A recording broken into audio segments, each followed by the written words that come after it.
Assalamualaikum warahmatullahi wabarakatuh. Perkenalkan nama saya Anton Maman dengan NIM 2304020010059 akan mempresentasikan UTS Sistem Pakar.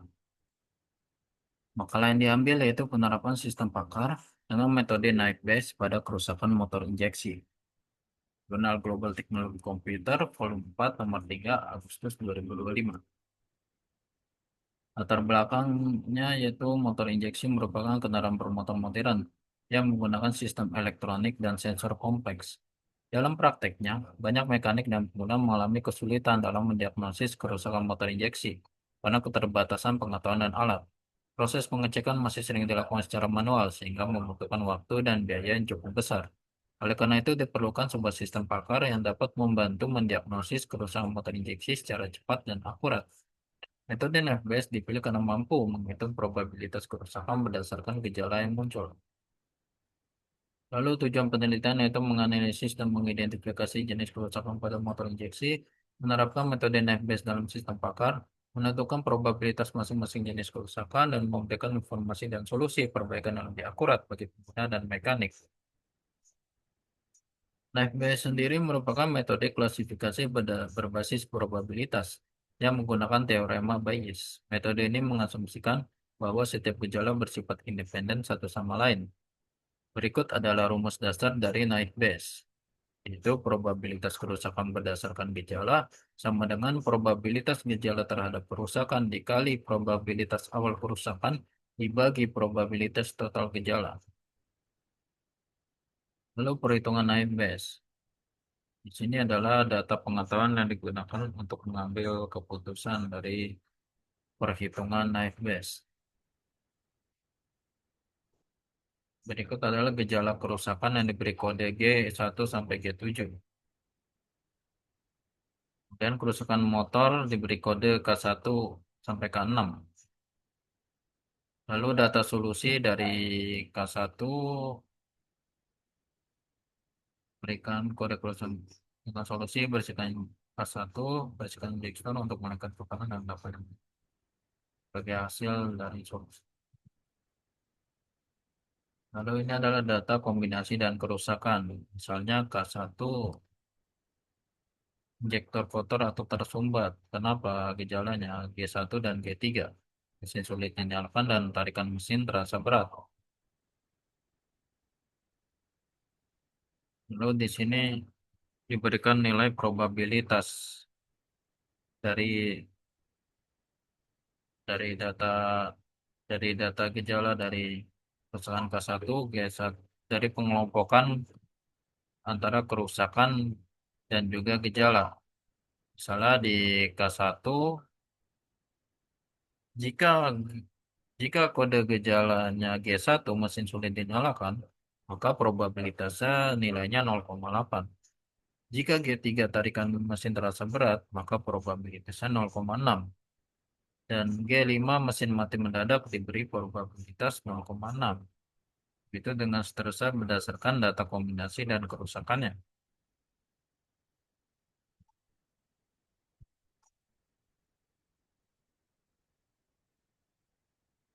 Ini adalah salah satu kasus dari konsultasi gejala yang terdapat dari kerusakan motor. Di sini hasilnya adalah mesin sulit dinyalakan, iya, mesin berembet atau tersendat tidak, tarikan mesin terasa berat tidak, konsumsi bahan bakar yang boros iya, mesin mati mendadak tidak, suara mesin kasar tidak, lampu indikator injeksi menyala iya. Berarti gejalanya yaitu G1, G4, dan G7. Nah, kemudian langkah-langkah untuk mencari hasil dari dari naik base ini yaitu pertama menjumlahkan nilai probabilitas. Dalam contoh ini K1 injek semua K1, K2, K3 sampai K6 diberi dihitung jumlah probabilitasnya dari gejala G1, G4, dan G7. Setelah G1 ada di tabel ini probabilitas adalah 0,8. Lalu G4 ada. Ini K1 itu G1, G3, G5. Maka yang ada di penjumlahan ini hanya G1 saja. Karena G4 dan G7 tidak ada di tabel probabilitas dari K1. Maka G1 nilai 0,8, G4 0, dan G7 0. Jika dijumlah adalah 0,8. Contoh lainnya, kemudian di K2 itu, di tabelnya K2 itu hanya ada G1, G2, dan G3, dan G7. Maka di sini penjumlahan, jadi yang ada probabilitasnya hanya G1 dan G7 berdasarkan tabel probabilitas. Maka di sini G1-nya 0,8, G4-nya 0, dan G7-nya 0,6. Sehingga jika dijumlah hasilnya 1,4. Berikut. Begitupun dengan K3 dicocokkan dengan tabel probabilitas dari G1, G4, dan G7. Lalu langkah kedua yaitu mencari nilai probabilitas hipotesa H tanpa memandang evidence. Nah, nilai probabilitas hipotesis tanpa memandang evidence dihitung dengan membagi nilai gejala dengan total probabilitas masing-masing kerusakan. Sini K1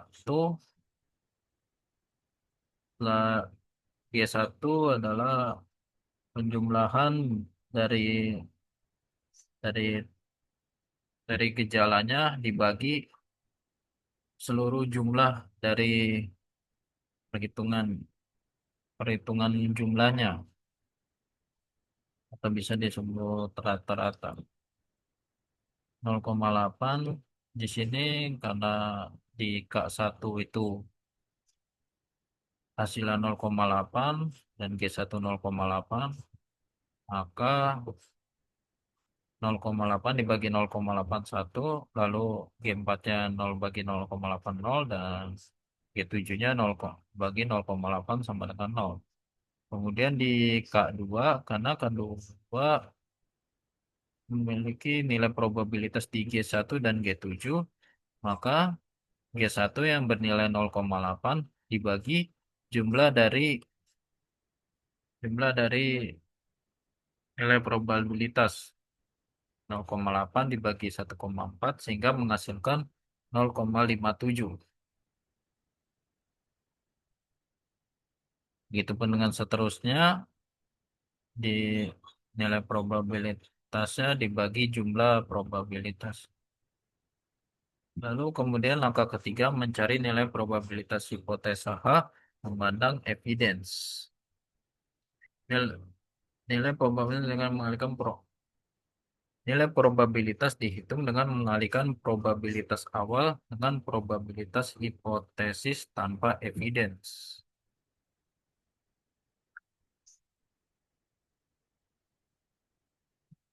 Nah, di sini karena nilai tetap 0,8 dibagi 0,8 hasilnya 1. Kemudian untuk K2 adalah probabilitas dari G1 0,8 dikali 0,57 hasil dari hipotesa memandang evidence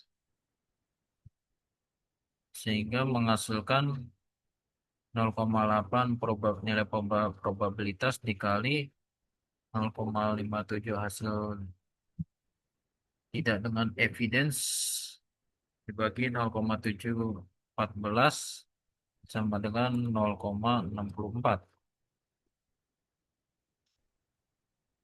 Kemudian itu pun dengan seterusnya.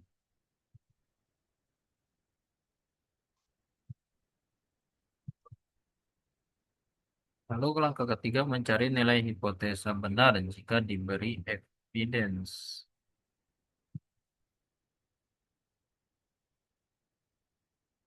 Ini adalah hasil akhir dari naik base yang menentukan berapa persentase yang paling besar untuk menentukan apa yang menjadi kerusakan motor tersebut. Di sini, di sini hasilnya 0,8 dikali 0,8 sama dengan 0,6464%. Lalu kedua hasil dari nilai probabilitas dikali 0,64 dari hasil dengan evidence ditambah 0,6 dari gate G7 dikali nilai probabilitas dari evidence. Maka dihasilkan 0,8 dikali 0,64 tambah 0,6 kali 0,36. Hasilnya adalah 72,8%. Begitupun dengan perhitungan lainnya, dari ke 1 sampai ke 6. Di sini ada 64%, 64%, 64%, 64%, dan 36%. Nilai terbesar dari presentasi ini adalah 72,8%, yaitu K2, sehingga kerusakannya yaitu sensor injeksi yang bermasalah.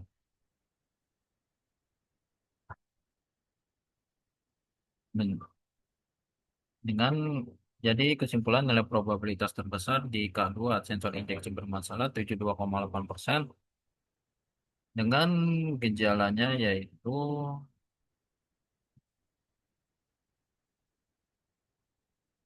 tadi gejalanya G1, G4, dan G7. Jadi gejala gejalanya mesin sulit dinyalakan, konsumsi bahan bakar yang boros dan lampu indikator injeksi menyala didiagnosa sebagai kerusakan sensor injeksi yang bermasalah.